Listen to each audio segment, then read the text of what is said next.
It looks like attendee numbers have stabilized. So thanks very much, everyone, for joining us again on this European road freight rate benchmark for Q2 2023 from IRU, Upply and TI. We're very pleased to welcome you all for another session with us today, especially as it's the August release, and it's good to see so many attending. It's a really interesting period again for road freight rates and in the road freight market generally. Obviously, we're carrying on some of the themes we had from the last quarter, where we were looking at obviously volumes falling, the number of available loads in the market a bit lower, and a more available capacity. And we're seeing a bit of a continuation of those kind of trends, really. So today we'll be looking at the kind of price falls that we have seen. This time we'll be looking at the interplay of contracts and spot rates. Interestingly, this quarter, for the first time ever in the data set, we've seen spot rates go below contract rates, which is a really interesting and a kind of counterintuitive situation for the market to be in. But it shows obviously the transition that we're going through now, and we'll show some more detail on that a bit later on. So another very interesting session. A bit of housekeeping before we get started. We'll be running the presentation as usual for about 25 to 30 minutes today, taking you through the overall European picture and then into some specific lanes. As we're a little later in August this quarter, we'll also be sharing some new data, looking at what's been going on, not just in Q2, but obviously through July and August at the end of the session, as well as we look ahead to our expectations. Obviously the Q&A session will be at the end, and please do ask your questions in the Q&A app then, but also throughout the session. We'll answer as many as we possibly can, as usual, at the end. And one other thing to note, we will be running a poll during this session just to see what your expectations are for freight rates in the next quarter. So that will be about halfway through, but please do participate in that. It'd be great to get your views as well and throw those into the mix. And finally, we will be sharing a copy of the report with all registrants and attendees afterwards. So you'll get the report with all the graphs as we finish up. Okay, so let me welcome our panelists. Obviously, I'm your host today, Michael Clover, Head of Commercial Development at Transport Intelligence. Transport Intelligence, for those of you who don't know us, is a provider of strategic intelligence for the logistics industry, providing market forecasts for how we see the market developing, and also data and insights on how the road freight market and many other logistics market segments are developing too. And I'm actually joined by Nathaniel Donaldson today, one of our economic analysts, and who leads our data team and is instrumental in working on this report. So I'd like to welcome Nathan. Thanks for joining today. Thank you, Michael. Pleasure to be here. Thanks, Nathan. And it's also a pleasure to introduce you to a new panelist on this report, Vincent Erard. He's a Senior Director, Strategy and Development at IRU. Brilliant to have you with us, Vincent. Thanks for joining. And would you like just to introduce yourself and maybe a bit of IRU for those who don't know the organization? Yeah, thank you, Michael. Good afternoon, everybody. So IRU is a World Road Transport Organization. We are celebrating this year our 75th anniversary. So we represent companies operating in mobility and logistics services. We have around 175 members, mainly national associations, international corporates, OEMs, service providers, shippers, energy suppliers, over 100 countries. And all what we do is linked to making mobility and logistics safer or more efficient or more sustainable. So notably we bring the industry together and advocate at regional and global levels. We manage or develop solutions to facilitate trade and transport. We do certify and assess driver performance, and we also develop some leadership on decarbonization, on driver shortage and digitalization matters. Brilliant. Thank you very much, Vincent, for that. And finally, then, I'm also joined by Thomas Leroux, Chief Executive Officer of Upply, who's always joined us on these webinars. So thanks again, Thomas. Would you just give a quick intro of yourself and Upply for those who don't know? Yeah, thank you, Michael. Hello, everybody. So Upply, you may know this company since we are doing that for a long time now with on this webinar. But Upply is a tech company dedicated to the supply chain industry, and we are mainly working on data and providing data, market insights, set of APIs, and a lot of technologies to supply chain people, shippers, carriers, freight forwarders, and the data that you will see in this webinar, data that we are collecting over our clients, our partners, and I think we can follow up on that, and I will start to explain a bit more in the following slides where the data are coming from. Brilliant. Yes, we'll just move on to methodology quickly, but before I do, I must remember to read our disclaimer. So we remind you that all discussions and statements made by participants on commercially or strategically sensitive information may fall within the scope of competition law and be considered as unlawful. We invite you to refrain from sharing any information of such nature or entering into such discussions, including during breaks. Right, now we can move on to the methodology. So yeah, Thomas, would you like to come in on that again? Yeah, it's just a quick recap for you to know what we will share just after, where the data are coming from. So this is transactional data, meaning data coming from transport management system, from invoices directly of real shipments that happen. Here we will only focus today on full truck load data for general cargo. You will see both spot and contractual prices, and we will include the fuel in all the first part of the presentation, and at the end we will exclude the fuel to try to see and forecast the following the forthcoming months and quarters. And as you can see, the coverage that we have at Upply is quite strong in the biggest country in Europe, and we have opened since some weeks now the north of Africa also countries for road transportation once again. Brilliant. Yes, lots of new data coming through then and always expanding, so it's fantastic to see. Right, we can move now on to our first content slide. As usual, we're looking really at the overall European picture on this slide here. So Nathan, could you just take us through the trend we're seeing this quarter? Yeah, sure. Thanks, Michael. So as Michael mentioned earlier, we're seeing the spot fall below the contract. Now this is the index and the actual prices, but it is showing that we're seeing a different trend we're seeing a similar trend, but we're seeing a more extreme trend in the spot market. Let's start with the contract market. So the index fell just 0.2 points versus the previous quarter. So that's down to 126.9, and that's now down 2.8 points versus the previous year. And this is actually the first time that we're seeing it down year on year for 3 years. So significant figure. In the spot market, the index fell 3.5 points versus the previous quarter, so versus quarter one, and that's down to 126.3. And that's now down 7.5 points year on year. And for this index, it's the first time in 2.5 years that we're seeing a year on year fall. I would say in the spot market, what we're seeing really is that the short-term effect of demand. So we're seeing less pressure in the short term.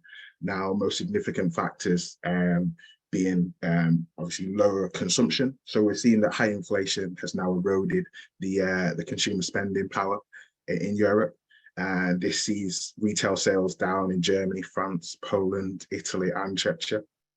So that's meaning that the continent's consumers are consuming a significantly smaller volume of goods, and reduced economic activity and reduced demand for road freight. And also industrial growth has been weak. So at the moment, figures around Europe are pointing towards quite a stagnant industrial sector. Now, what this means at the same time is that this reduced demand has now opened up more capacity. So especially in the spot market, in the contract market where the capacity is contracted in, but in the spot market, the short-term availability capacity has increased, and this has allowed rates to fall and fall more significantly than we've seen in the spot market. In the contract market, we see that the falls have been limited. They didn't increase as much as they did in the spot market, so the falls are more muted. And also, we've seen a little bit of demand side pressure as especially industrial sentiment has improved. So business sentiment has improved from a year ago. So contracts coming into renewal, businesses are feeling a bit more optimistic. In terms of an outlook going forward, we can expect further reduced demand side pressure. So the spot market still has the ability to fall. as that capacity is opened up, and we've got a bit more space, and we've got space for a few more falls. In the contract market, well, we can expect that slight uptick in demand side pressure when we're looking at year-on-year improved sentiment to fall off. So the demand side pressure will again fall, though the cost will remain elevated in the demand in the contract market as they do across the market. So we can expect them to stay slightly elevated, but we can see some further falls. And then just to an overall look for the year, TI's latest road freight market sizing predicts a 1.3% growth in 2023. So while that's still in growth territory, that's actually significantly lower than the growth in 2022 and 2021. So we're seeing a lot less pressure on the market, and it should allow for further easing of pressure and some more rate falls, even though it will stay elevated due to a higher cost base, which Vincent will take you through in detail. Mm-hmm. Yes, thanks, Nathan. So really interesting to think about what's coming up ahead now. As you've probably seen, I've just opened up a poll to ask you what you think is likely to happen over the next quarter with freight rates. So thanks for those of you who are answering that now. But we are, interestingly, at a turning point. We are seeing that sort of capacity, still slack and volumes going down, but we're starting to see improved sentiment. We're starting to see inflation rates slowing across Europe and putting, hopefully in the relatively near future, a bit less pressure on consumer spending, helping aggregate demand a bit. So there are signs that things could be beginning to improve. I can see that almost 6% of you have participated in the poll now, so that's good to see more answers coming in. We'll just wait for a few more to give a conclusive answer there, but it's all trending in still a slight decrease at the moment. Let those filter through. While we're waiting for that, it's also interesting just to say that yes, Nathan was just mentioning some of the sort of supply side data that IRU are able to provide, and there's some really interesting new data on driver shortages coming through, which I think would be of great interest to all of you.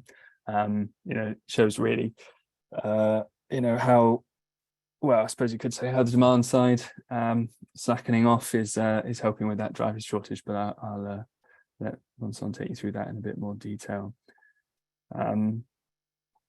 Right, looks like answers have slowed down on the poll, so I'll close that now and I'll share results. So you should now be able to see that overwhelmingly people either believe that rates will remain flat or decrease slightly, but there is a reasonable chunk of you, 25%, saying that there will be a slight increase over the next quarter. So actually a bit of a split there, and definitely no real body of thinking at either the increase substantially or decrease substantially level there. So a bit of a split opinion really, but definitely more on the side of things remaining low or decreasing slightly.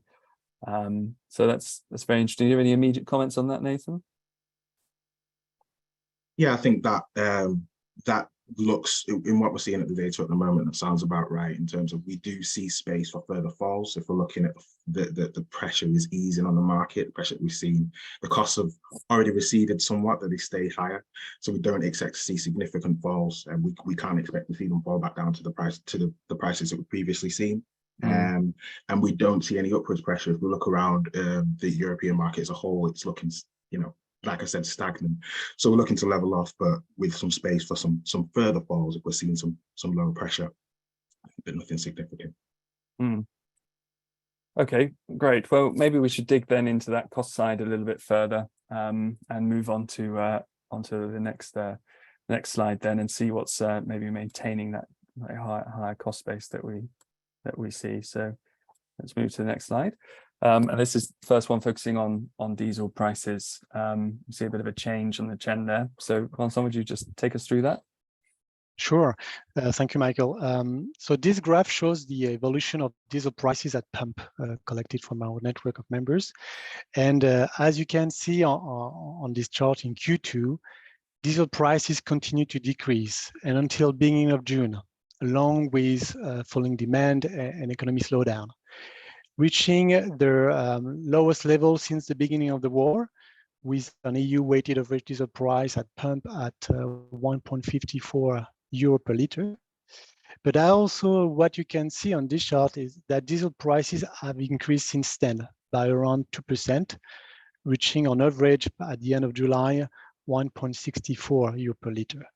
And that was primarily because of the OPEC surprise cut in oil output by 1 million of barrels per day, announced in April, but effective in starting from May until the end of the year. And on top, it was followed by in June by Saudi Arabia pledging for an additional voluntary oil output reduction of 1 million barrels per day for the month of July, and that reduction has been also extended for now up to September. So in addition to that, to the supply reduction, we also have a oil demand that is scaling a record high, quite boosted with by the strong summer air travel. We also see some increased oil use in power generation and also activities around Chinese petrochemical activity. So we expect that those factors will continue to reduce global oil inventories and still put upward pressure on oil prices in the coming months. And if you look at where the Brent is currently traded today, it's around $84, and it's still quite close to 2023 highs. So what is the outlook if we look at the expectations from the U.S. Energy Information Administration?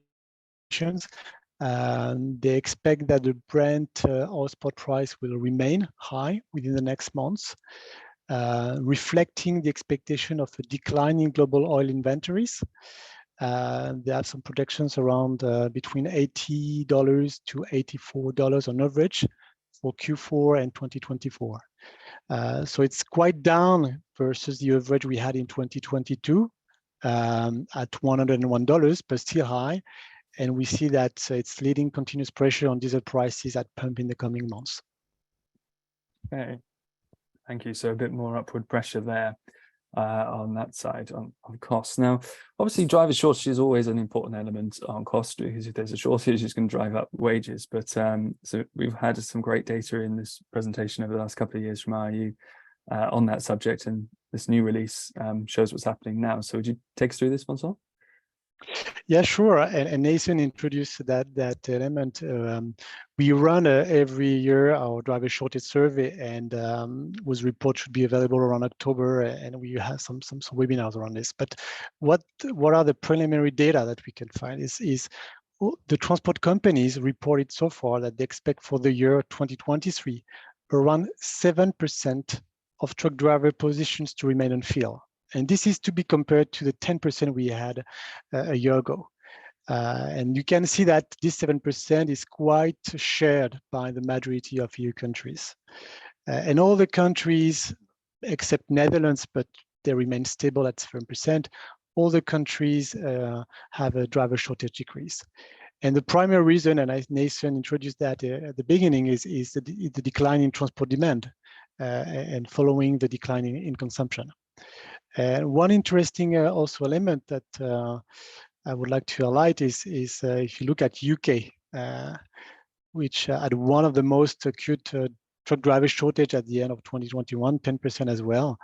Now they are very close to 1%. But the biggest issue now is to find enough driver mechanics.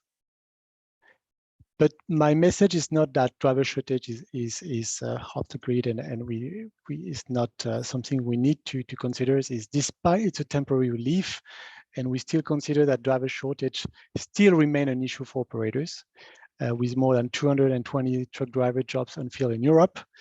And if we look a bit down the road in 2024, there are expectations that it could reach up to 11% of unfilled jobs. And that is mainly driven by a growing transport demand, but expectations, but as well as an aging population of drivers.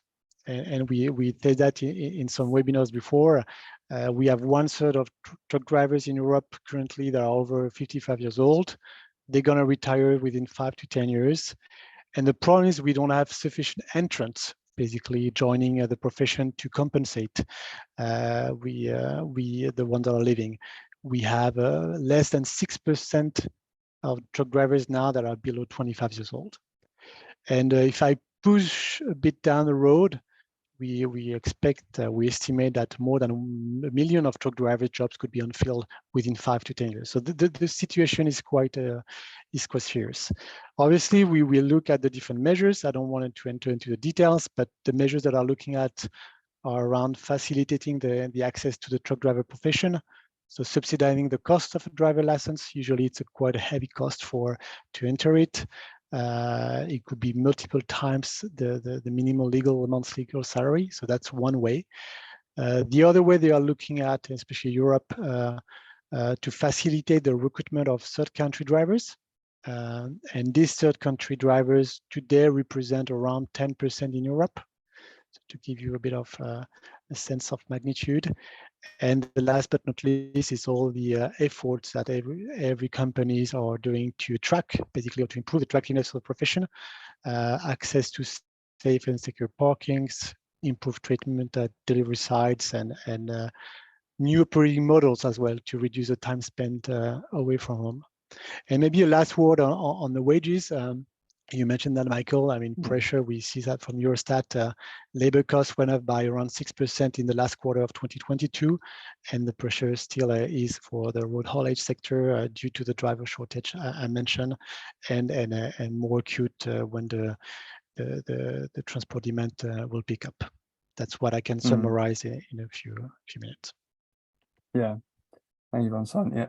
Yes, very interesting to see. So we're talking really about relief as demand slackens rather than actually the driver shortage being sorted out, and especially for the UK there, if it looks on the surface great, but not in reality, it's still a structural problem.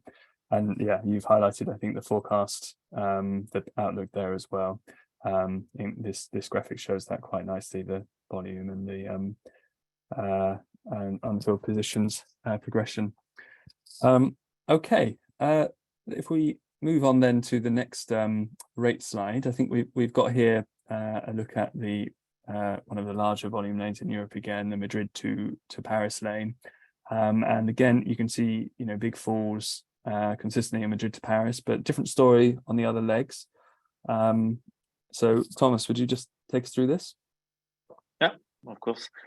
Here you can see the average price for a full truck that is coming from Madrid to Paris or Paris to Madrid. You have the both ways, spot and contractual. And just to answer a question also that we have in the Q&A, this is including fuel. All the data that you can see here are including fuel. So of course this is driven also by the fuel that we have seen just before. But here what the two main points, we will see the France to Spain and Spain to France. On the Spain to France, the decrease that we can see over there, the strong decrease is mainly linked to the consumption in France that has fallen in the past quarter. If we're looking only at the French consumption and specifically on the food part, this is down 8% year on year, so it's a strong decrease, mainly driven by the inflation, and of course Spain is a very big exporter of food, mainly one of the first people who is selling food to is France, and so it has an impact on the demand of transportation and then on the demand of the price of transportation and spot prices more specifically. If we are looking at the other way, so demand of transportation from France to Spain, here we can see a slight increase. And once again, if we are looking at the economical data of Spain, Spain was hit by the inflation quite strongly at the end of 2022 and beginning of 2023. But the inflation is lower right now, much more lower than in France. And we can see consumption increasing again in Spain, plus 2% quarter to quarter. So there is a direct link, of course, between the consumption of the people within the country, the demand of transportation, and we can see that here that the decrease is not everywhere in Europe. We have a strong decrease here from Spain to France, but the other way around is not true, and we'll see in the following slides that there is different stories on the different countries. Yes, always good. That's why it's so good to have the more granular data as well to see those differences. So if we move across to look at Warsaw to Duisburg, Poland to Germany lane, we can see slightly less pronounced changes. But Nathan, could you just take us through this one? Yeah, sure. So if we start from the head hole, going towards Duisburg, the contract rates edged up, so it's 0.2% to 1,510 euros a journey. And that's now up 6.9% year on year. If we look at the spot rate on the head hole, this actually fell just 1.4% to 1,626 euros a journey. That leaves it down 6% year on year. Over to the back hole, contract rates fell 2% quarter on quarter. So into Warsaw, down to 1,182 euros a journey, and they remain at 1.3% year on year. And over on the spot rates on the back hole, it's at 0.9% fall quarter on quarter, to 1,381 euros a journey, and that's now down 2.6% year on year. So what we're seeing here really is that they saw little change. And this is a combination of things. So this is due to costs remaining elevated, and then little change on the demand and supply side dynamic, especially on the head hole. So Germany is definitely one of those economies, even though I believe recently entered into a technical recession, the growth is more stagnant. So one of those real stories of stagnant growth in the European economy. Evidence of manufacturing volumes down just 0.2% versus quarter one, if we're looking at quarter two, and then consumption down 0.4 points. So very little movement. The demand pressure is having very little effect on rates at the moment, and then the cost base remains elevated. But if we look at compared to last year, the retail turnover does remain down 4 points in Germany versus the previous year, but it sits just above 2019 levels. So weak reduced pressure from the economy, but no significant change in those demand supply dynamics to cause any serious upwards or downward shifts in the rates on this lane. Look on the back hole, Polish inflation remains one of the highest in Europe, and so it peaked at 18.4% in February, and it's since fallen to 10.8% in July. If we look at consumption data, the Polish consumers have been quite resistant to the inflation. So consumption is down just 0.7 points versus the previous quarter. And we're actually seeing growth in some essentials such as food. So this is mainly thanks to growth in Polish wages over the previous 10 years has allowed them to absorb a lot of these price rises. But we do see that it's affecting demand for non-essentials, such as clothes down 5.8 points versus the previous quarter, electricals down 3.3. So we are seeing some ease of demand side pressure, but overall for the essentials, they remain stable and the pressure on rates remains steady. So it keeps the rates elevated based on the previous cost base. If we look on the outlook for the lane as well, it suggests more rate falls are possible.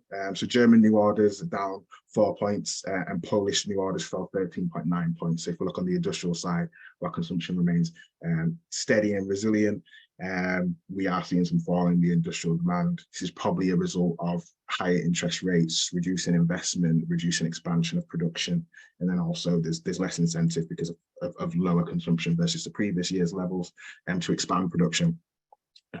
So there could be some space for falls, especially in the spot market. It'll be more responsive to the demand supply dynamic, but the cost base will keep it elevated, and we're not going to see any serious changes in the coming quarters.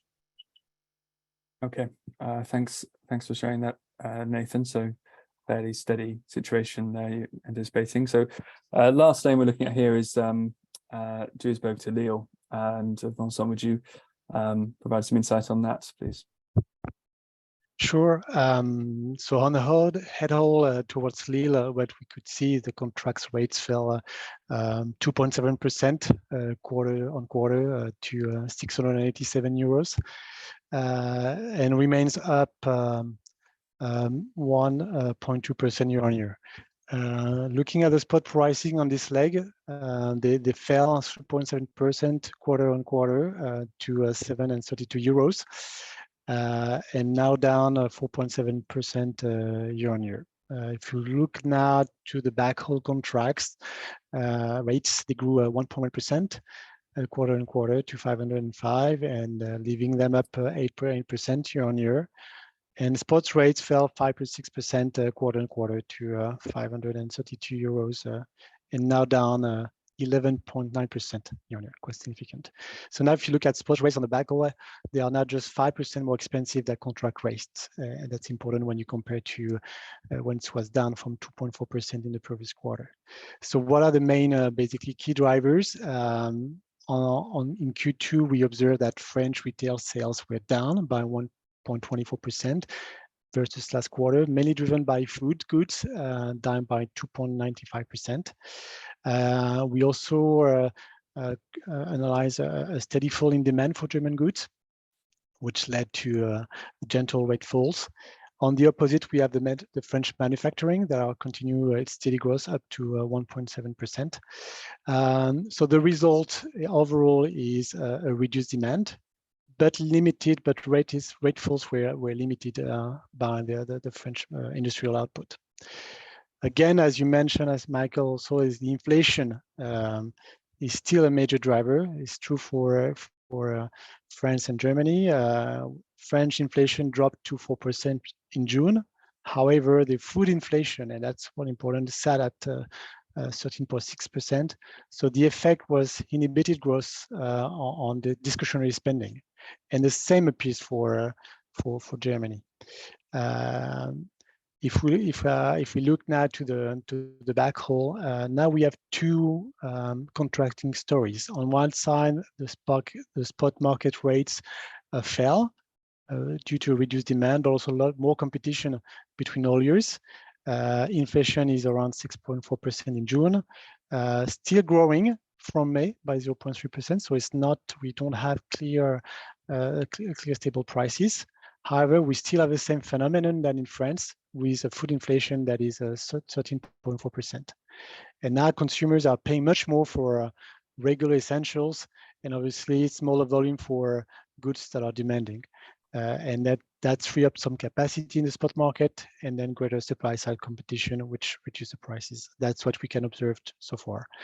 However, contract rates, they have risen, and that rise can be partially attributed to more positive outlook on the German economy. We've seen recently the German finance minister expecting a growth forecast from 0.2 to 0.4%.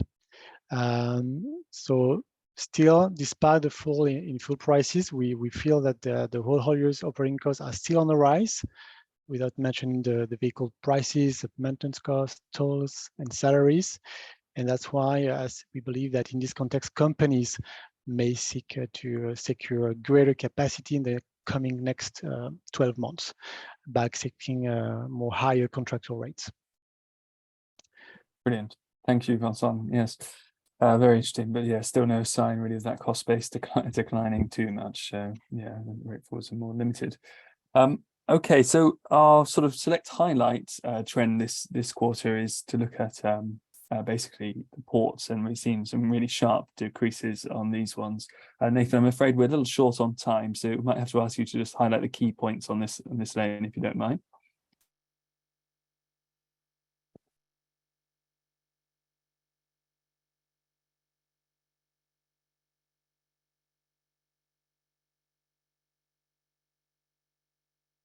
Yes, and I think, yeah. Yes, can't hear you, Nathan, unfortunately. Thank you.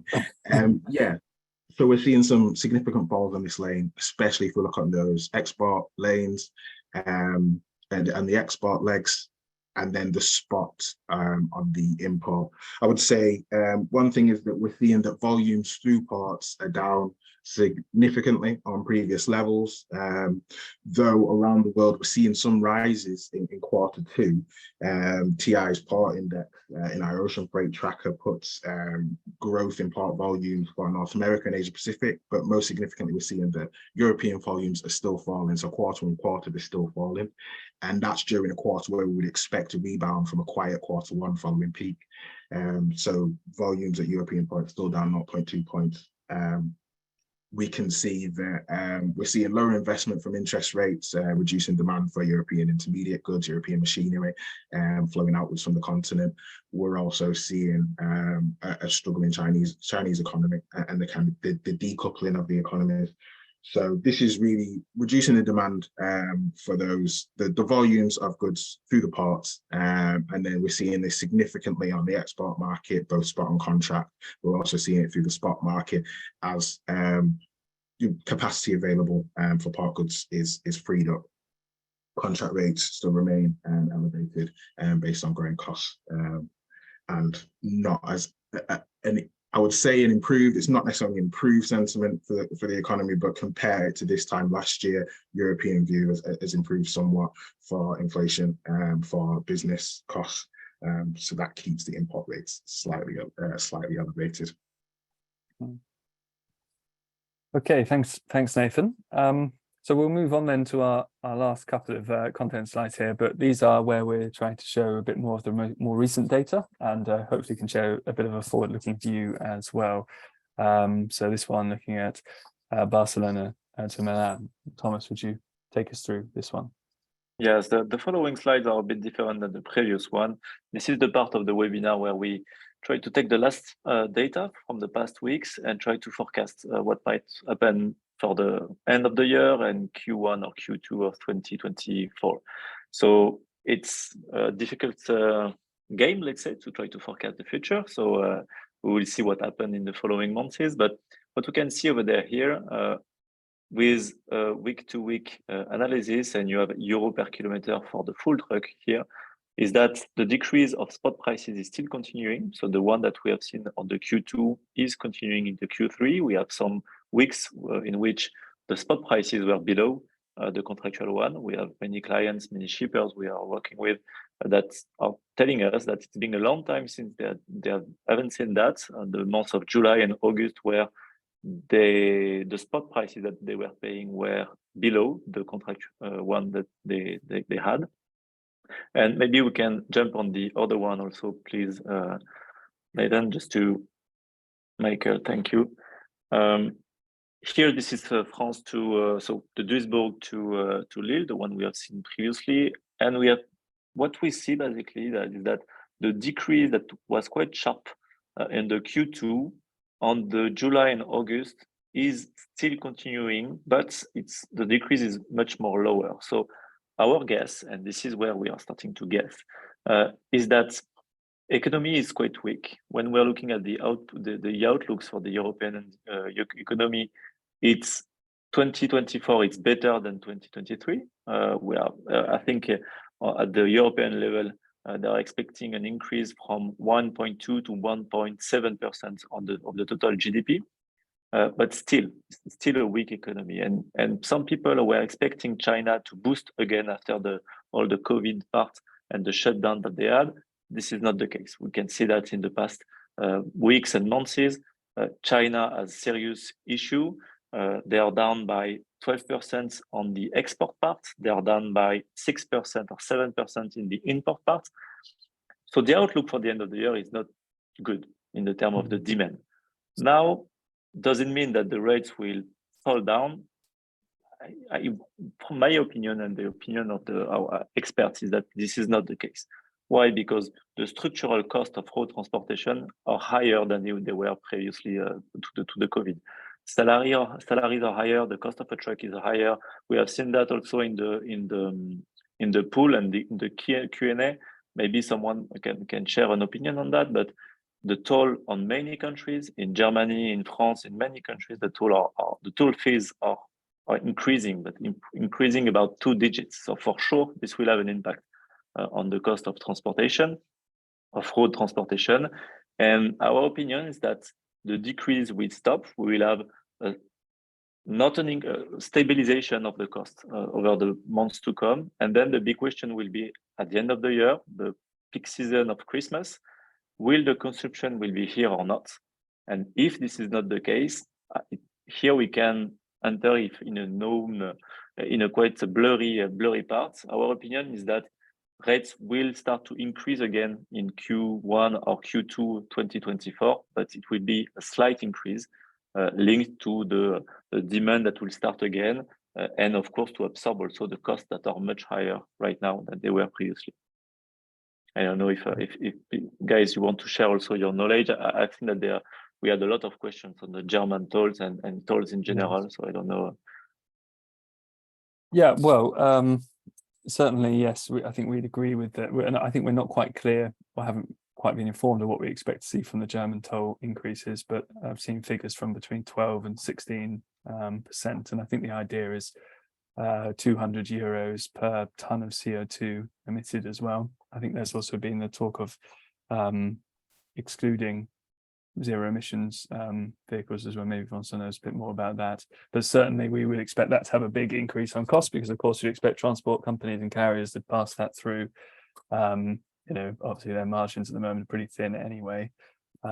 So you wouldn't really anticipate that being absorbed by carriers. But yeah, Nathan or Vincent, I don't know if you've got any other thoughts on that.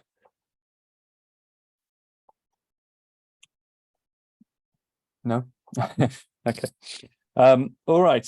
Well, yes, certainly the wider picture though is that we really would anticipate you know, the decline in prices to be sort of shadowing out now, and as you say, Thomas, as demand picks up in the start of next year, we'd anticipate that will obviously put upward pressure on prices again. If we can take some of the slack capacity out of the market, or rather fill that slack capacity, then you should see that price pressure reappearing again.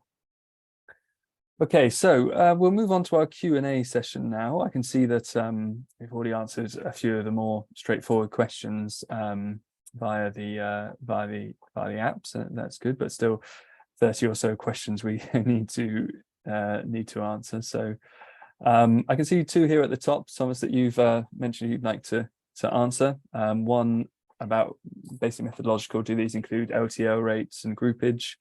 The first one there, so I'd like to answer that one quickly. But very quickly, here we are only talking about FTL data. Why? Because we think this is quite representative of the market. For sure, we have also LTL data, but LTL is very correlated with FTL, and FTL is known by everyone. So this is why we are using FTL data right now. And the second question there was, I think, around fuel prices included. Yes, exactly. Yeah. And so the fuel prices was included in the first slides, and we mentioned when it was not, when we were looking at the forecasting part. Yeah. Okay. Yeah, the interesting question from Jasmine here then, next one is, would you recommend going for long-term contracts or rather spot markets? Well, I'm not sure we would give proper recommendations during this session, but you know, you can see obviously one of the dynamics that we've seen is over the last few months has been, this is a bit anecdotal, but a lot of shippers thinking they're in a buyer's market now and wanting to go for contracts to try and lock in some of those lower prices. You know, so we've certainly seen that happening, and I've heard from lots of shippers they've got had an awful lot of tenders out for a lot of volumes over the last few months. So I think that's a bit of a trend, and obviously in the data we can see, you know, with the spot rates, you know, below contract rates, that kind of bears that out as well. Anyone else have any comments they want to bring on that one? Nathan, anything that you did a lot of research on the contract spot mix this time around? Yeah, I would say that at the moment, obviously we've seen some serious drops in the spot market, and I think those rates will become, I think, kind of starting to bottom out. There will be a level that they can't go any further down. We've had serious drops in the demand side pressure, and that is what's pulling the spot market down. Question is, can it go much further with this higher rate? I think there's some space for it to go a bit further. I believe that we're still seeing very weak demand. This will affect the spot market, but there will be a floor for that. And in terms of recommendation, I can't really give a clear recommendation in terms of which market to go for, but I would say that there's a limit, and I think we're approaching that limit. And the prices right now are probably quite favorable before we see an improvement in 2024 from the demand side. And we're likely going to see that the cost, the contract's going to keep elevated from the cost. So in terms of recommendation, I would say we're about a level right now. It's preferable at lower prices. Okay. All right. So a question from Katya as well here. This is maybe one for Vincent.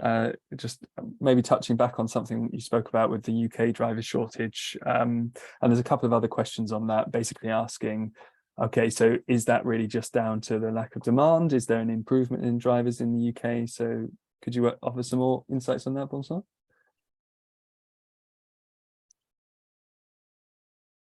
Yeah, what we've been reported, I mean, the data that we are reporting on are coming from around the 2,800 feedback from different transport companies in Europe.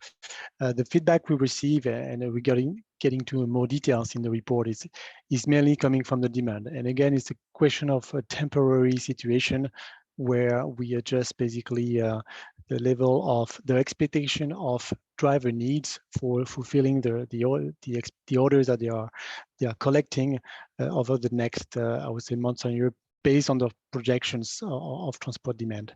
So it's really motivated by the demand, and more generally we see a lot of efforts from the different governments as well to incentivize the training of drivers, especially the young one. So that was one of the questions as well, as we see that in different countries. Again, I'm mentioning UK funding the CPC license, also free for trainees. That's part of basically some government actions, basically to attract new drivers into the profession. And then if you look at the other options, it's third country truck drivers. And I was mentioning that we have today 10% that are driving in Europe from third countries. And why the European Union is looking at it is because today that third country's professional qualification, they are not recognized at the EU level, meaning that foreign drivers need to take a new CPC training exam in a national EU language and so on. So which makes some difficulties, and what they are looking at, maybe the revision of the EU license directive maybe offers a window of opportunity to make a simplified framework for those CPC, foreign CPCs from other countries to enter the EU market and offer options to companies. Okay. So that's what I can say in terms of different I would say options and solutions that the European level is looking at today. Okay, thank you, Vincent. There, we've also got a couple of questions about temperature controlled transport. I suppose the first one being how much of that is included in this data set, or do you have other data available in the Upply data set on temperature controlled? I don't know if you'd like to comment on that, Thomas. Yeah, no, we do have a data sets on temperature control, on bulk data, bulk transportation, liquid transportation. So the best is of course to come and talk to us, because we don't have the time here to talk about all the kind of transportation. But the reefer one is quite interesting, because indeed we can have some different dynamics depending on the countries or the pair-to-pair countries. Yeah. Okay, and we've got loads of questions here already, nearly 50. I'm not sure we'll be able to answer them all. There's but there's another question here which is talking about a shift back to intermodal from road. So that's something that we've heard a lot about from large scale shippers doing large volumes, looking at it from a sustainability point of view and also a cost management point of view, of course. And we certainly see from survey data as well that a lot of companies are considering that, but always the challenge around the shift to intermodal is around capacity and how it fits with your network, what sort of onward transportation leg that you would have a need for there. So it tends to work very well for large volume shippers with well located warehouses and facilities along rail lines, but maybe not an option for everyone, generally constraining that being a large move away. quite a few other questions here just about whether we'd share the presentation and recording. Yes, as I mentioned at the start, we will be we'll be sharing those afterwards, so you should receive both of those. There's a couple of other questions just asking about sort of the expectations for driver shortages versus the demand picture improving, and obviously you know, if we're seeing a demand picking up, how does that work alongside driver shortages improving as well? So I don't know if you've got any thoughts or explanations you'd like to share for that, Vincent, from the survey. We are still finaling the report, so it's difficult for me to answer now, but what is true is we have a strong, obviously, and statistical correlation between the GDP per capita and the transport demand, very much correlated. So any improvement in GDP perspective and growth will have definitely a correlated impact on the transport demand. But what we're going to do in the report is we will take that into consideration to estimate the potential driver shortage for the next years. Okay. Yes. So it's still in development partly there, but obviously that picture of recovery is coming through there. Okay.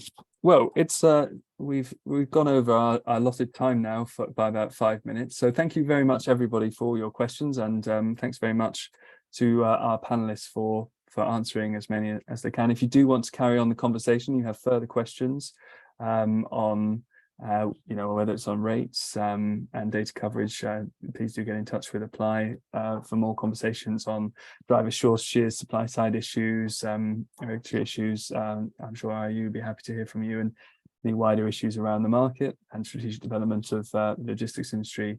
TI would be happy to discuss those kind of topics with you. So thanks everyone for joining, and thank you for Vincent, Nathan and Thomas for your contributions today. We look forward to seeing you all next time.